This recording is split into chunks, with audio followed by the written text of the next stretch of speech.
Olá, meu amigo e minha amiga. Hoje nós temos coisas importantíssimas aqui no nosso Portal do José que a gente tem que reverberar ao máximo para começarmos essa segunda-feira. E eu, com esse visual temporário, porque, como eu disse para vocês no nosso encontro passado, eu fiz uma pequena cirurgia nos olhos, eu não posso pegar muitas luzes de frente. Mas não é nada grave. Vai dar para ficar aqui com vocês nos próximos dias, como eu sempre fiz, para combater essa gente insana, essa gente tão criminosa. Porque essa semana será uma semana muito decisiva aqui no Brasil, pelos desdobramentos que os fatos terão. Isso porque o governo norte-americano, ao classificar entidades criminosas que atuam aqui no Brasil como entidades terroristas internacionais, eles estão criando uma série de situações aí que colocam a nossa soberania em risco. Daí a pergunta é: por quanto tempo o senhor Flávio Bolsonaro e a sua CRIM, todos os vigaristas que estão com ele nesse tipo de discurso, sustentarão essa farsa?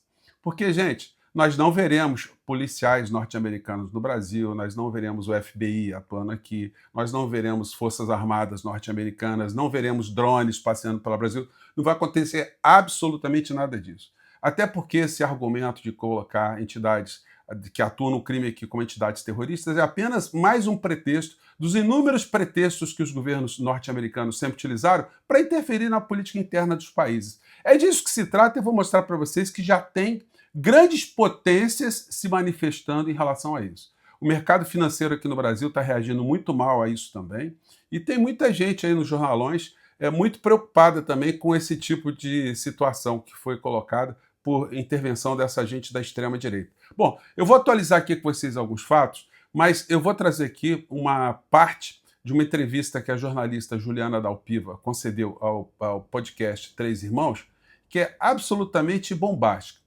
Como diria o Gonzaguinha, né, quando ele fez a música dele e a Vida, né, tem a parte que ele diz assim: é a vida, é bonita e é bonita. Pois bem, se a gente pudesse parafrasear alguma coisa para Flávio Bolsonaro, a gente diria que ele é bandido e é bandido. Bom, eu vou mostrar para vocês por que isso, mas antes de mais nada é fundamental convidar você que chegou agora ao nosso portal e ainda não nos conhecia, para que, em primeiro lugar, você se inscreva aqui conosco, se enturme aqui com as nossas discussões. Participe sempre mandando seu joinha, o seu comentário, compartilhando os nossos vídeos. E se puder, vindo também para o nosso clube de membros e o nosso canal de cortes, que eu sempre coloco os links no primeiro comentário aqui do nosso portal. Lembrando e agradecendo a todos vocês que estão assinando um abaixo-assinado que me impulsiona aí para uma candidatura a deputado federal. Por enquanto eu sou pré-candidato, mas nós teremos novidades aí, porque tem muita gente apoiando, muita gente me estimulando para essa batalha, e com certeza a gente vai ter posições muito importantes ao longo dos próximos meses aqui no nosso país para a gente assumir, né? Então, olha, abaixo-assinado ali é fundamental. Não importa que você não seja do Rio. Todo mundo conhece alguém no Rio de Janeiro, então você vai poder apoiar de alguma maneira, a gente vai se comunicar, e é uma forma também de eu me comunicar com vocês ao longo desse processo político, porque às vezes a gente não vai poder falar alguma coisa aqui no ar, né? Então, não deixe de participar, tá legal? Você que é muito bem-vindo e muito bem-vindo. Bom, vamos aos temas. Começando aqui com essa situação aqui. China defende não interferência após Estados Unidos classificarem PCC e CV como terroristas.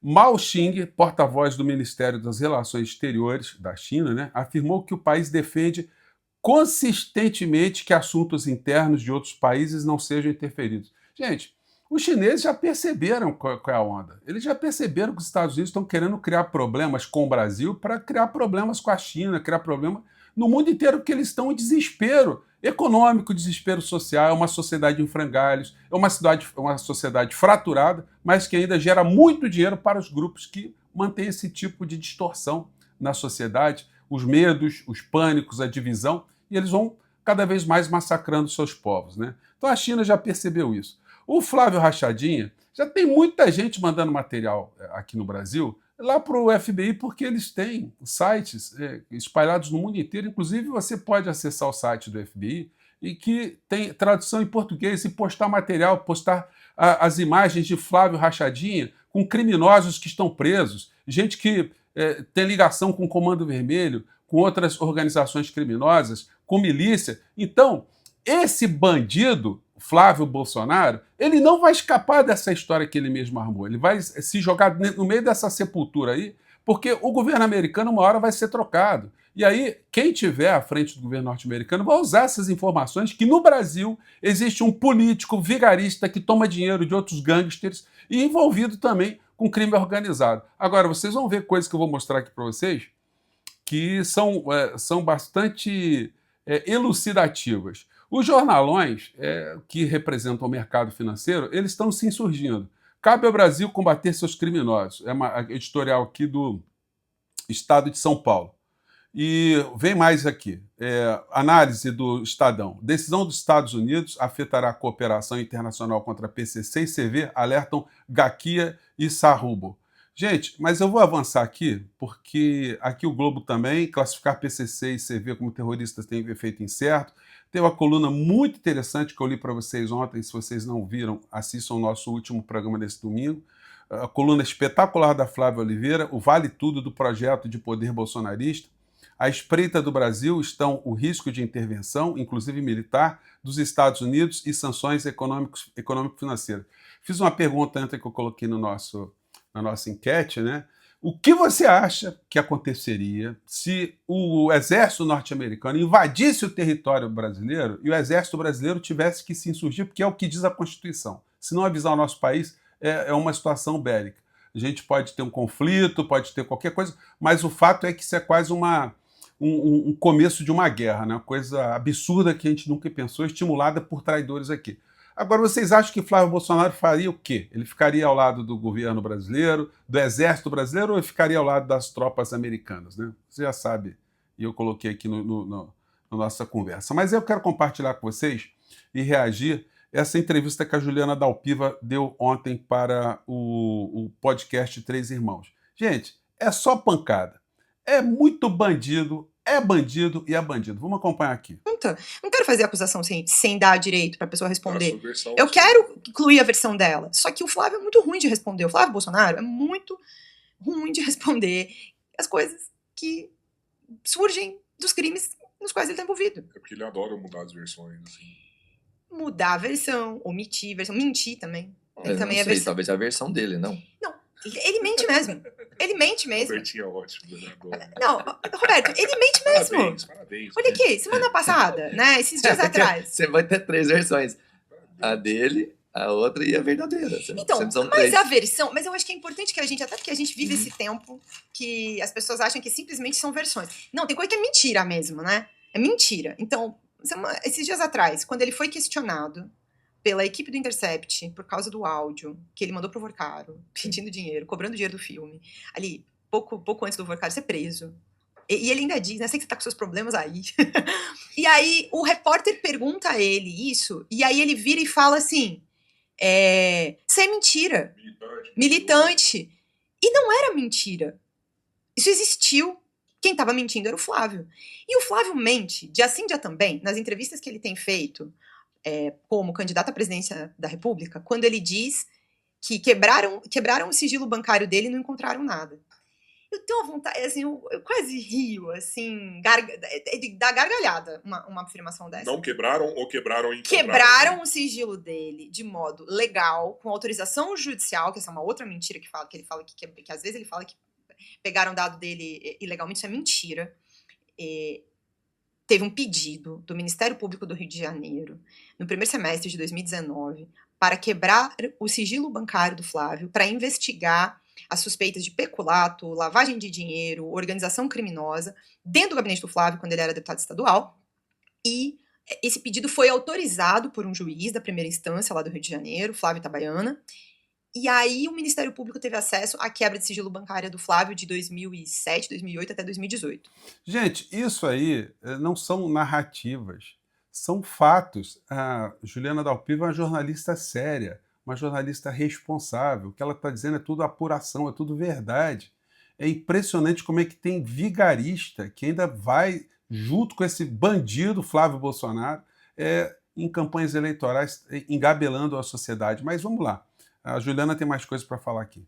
Legalmente. E quando quebraram esse sigilo, acharam um monte de coisa. Não é que não acharam nada. Acharam, foi coisa demais até.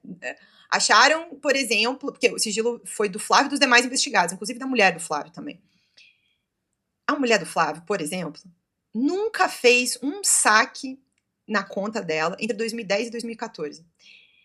Eu sei que hoje em dia a gente paga muita coisa no Pix, né? Mas em 2010 e 2014 não tinha Pix, tinha TED. Você, assim, pra você pagar coisas em dinheiro vivo, ou seja, você comprar uma bala, um chocolate, sei lá, um energético no mercadinho. Se você não tiver com o cartão, você vai pagar em dinheiro. Você tem que ter sacado esse dinheiro, né? Da sua conta. Você tem que ir lá no caixa eletrônico fazer isso. Como é que você paga inúmeras contas sem ter sacado o dinheiro da sua conta? De onde veio esse dinheiro? Da onde veio o dinheiro que você usa pra pagar a conta se ele não veio da sua conta? Cara. Todo o dinheiro que entrou na conta dela ficou lá estagnado? É isso que eu quero dizer. Ao mesmo tempo em que o Flávio pagava... Ela pagou escola, Unimed, várias coisas. Com dinheiro vivo, ia na boca do caixa. Sem ter nada no banco. Não. Ó, pra ficar bem claro.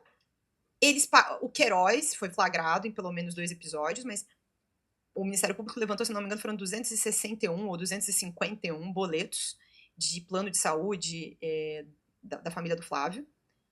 E esse dinheiro não saiu da conta dele. A gente sabe, porque no caixa ficou registrado, foi pago na boca do caixa. Vocês foram lá, ó, tem aqui R$2.000, R$500, paga pra mim. Mas chegaram com o dinheiro e com o boleto, entendeu? Paga em espécie. Pago em espécie. Mas não teve um saque da conta do Flávio. Ficou dinheiro na conta. Não, ele não tirou da conta dele pra pagar na boca do caixa. Não tem saída da conta. Só tem o dinheiro vivo pra pagar.